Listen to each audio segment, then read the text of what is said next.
జిన్నారంలో జిన్నారం మదర్సాలో ఏం జరిగింది అనేటువంటి విషయంలో ఒక నలుగురం గత వారం రోజులుగా అక్కడ ఏం జరుగుతుంది అనేటువంటి విషయంలో విచారణ జరిపినప్పుడు మొత్తం తెలంగాణ కాదు దేశం మొత్తం ఆశ్చర్యపోల్సినటువంటి విషయాలు ఉన్నాయి. అక్కడ ఆ మదర్సాలో 70 మంది విద్యార్థులు చదువుకుంటున్నారు.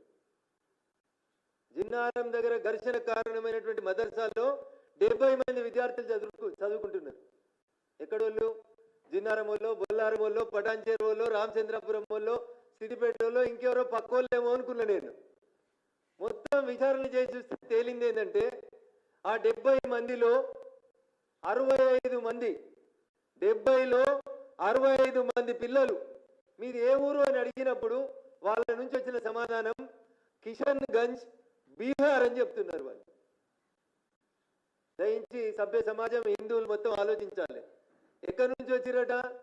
కిషన్ గంజ్ అనే జిల్లా నుంచి బీహార్ నుంచి వచ్చినాము అని చెప్తున్నారు.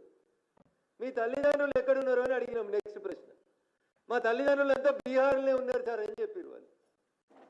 సో తల్లిదండ్రులు బీహార్లో ఉన్నారు, వాళ్ళు పుట్టింది బీహార్లో, వచ్చింది ఎక్కడికి? జిన్నారంకి వచ్చారు. పోనీ జిన్నారం ఏదో పెద్ద హైటెక్ సిటీ, అదేదో పెద్ద మున్సిపాలిటీ సర్వాంగ సుందరంగా ఉంది, వీళ్ళు వచ్చిరు ఆడేదో చేస్తున్నారు, అదేదో కాస్మోపాలిటన్ సిటీ అంటే కాదు, చిన్న మండల కేంద్రం.